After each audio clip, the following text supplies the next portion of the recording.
Thanks for tuning into this episode of FinTech Focus TV, powered by Harrington Starr, the global leaders in financial technology recruitment.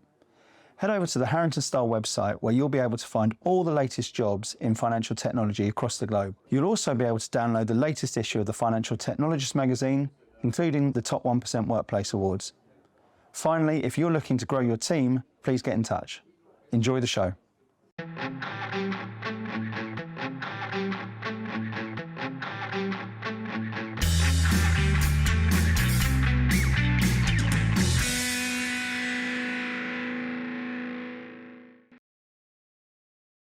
Hello and welcome to another episode of FinTech Focus TV, coming live from the Fix America's Trading Conference here in New York City.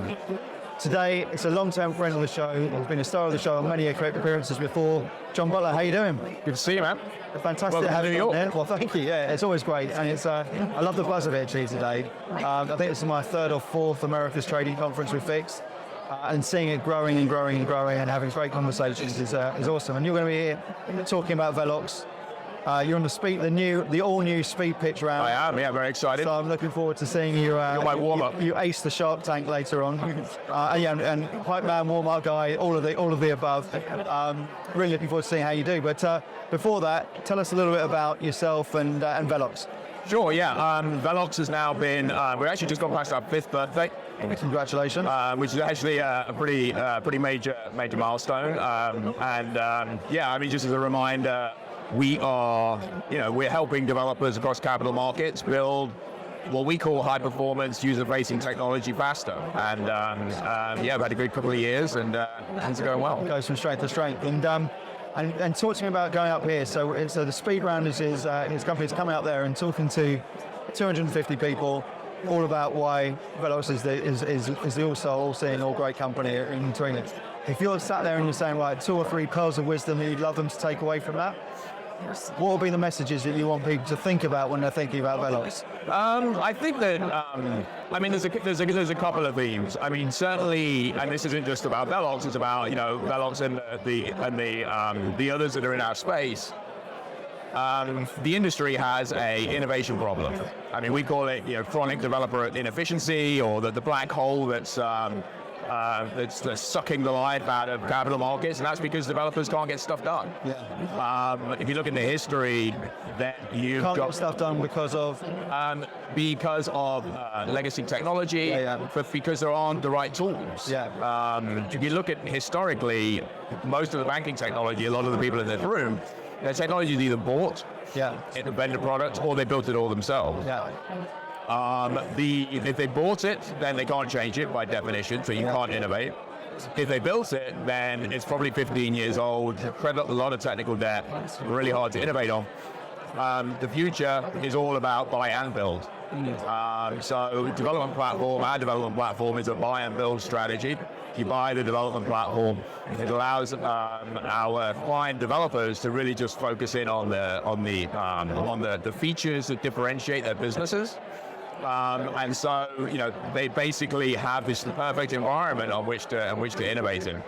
If we wind back sort of 5 years before Velox started, you were in a significant position in a significant organisation.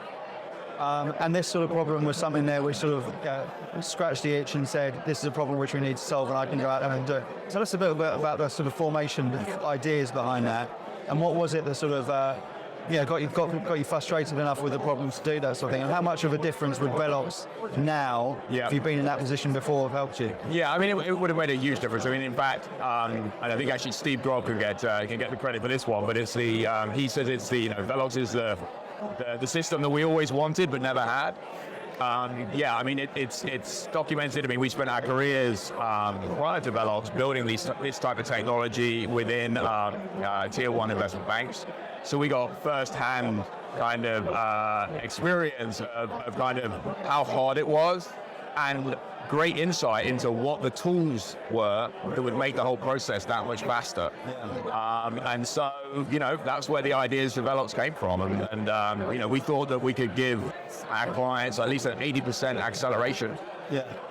Just by, instead of just building things themselves, building on top of the Velox platform. And that's the number, is it? 80% acceleration is how do you define it? Basically one of the ways we talk about it is the old way of building technology. If you think about 80-20, the team would spend 80% of their time working on kind of non-functional infrastructure, kind of the bit of the iceberg that you don't see, if you like. And only 20% of their time is spent on the stuff that you can see, the features that you can monetize.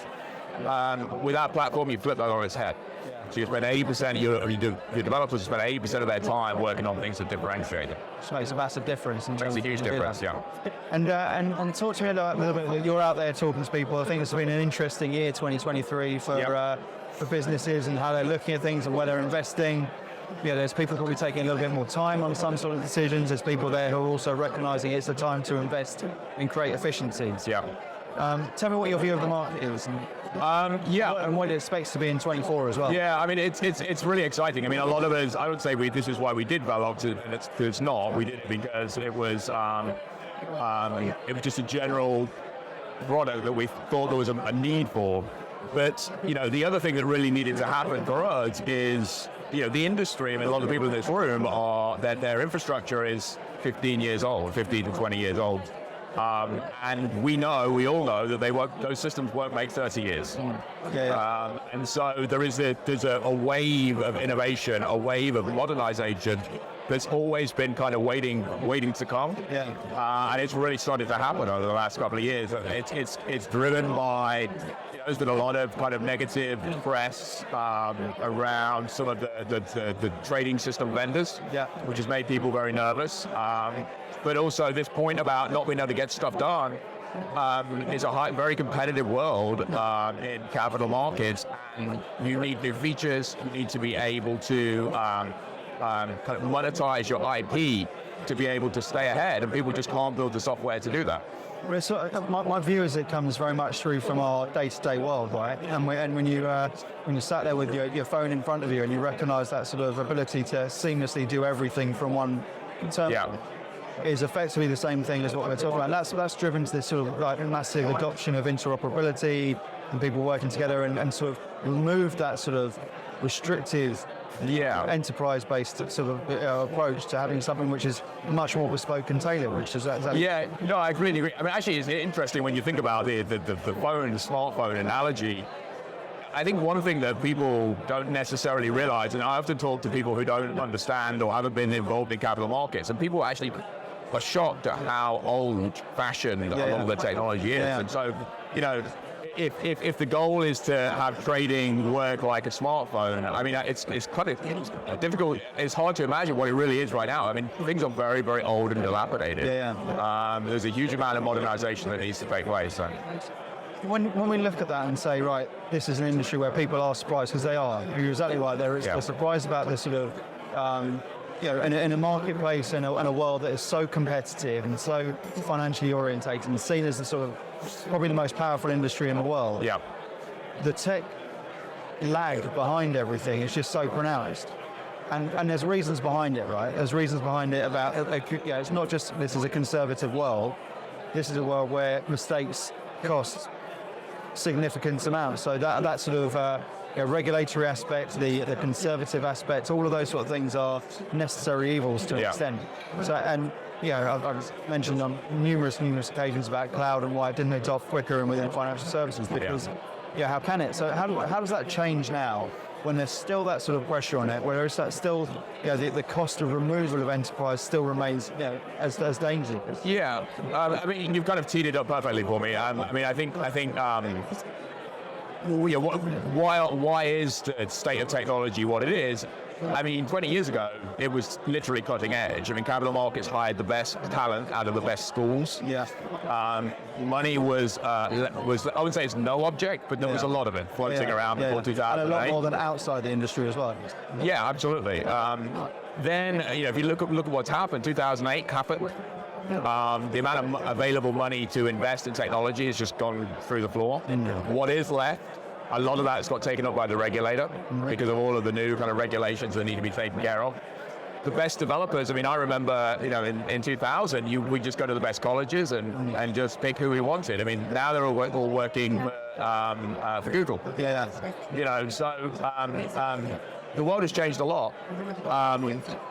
So when a firm wants to modernize and they know they need to modernize, the cost of doing that, the scale of the problem has become huge. It's almost become a kind of too big a problem to fix. And the pressure's building.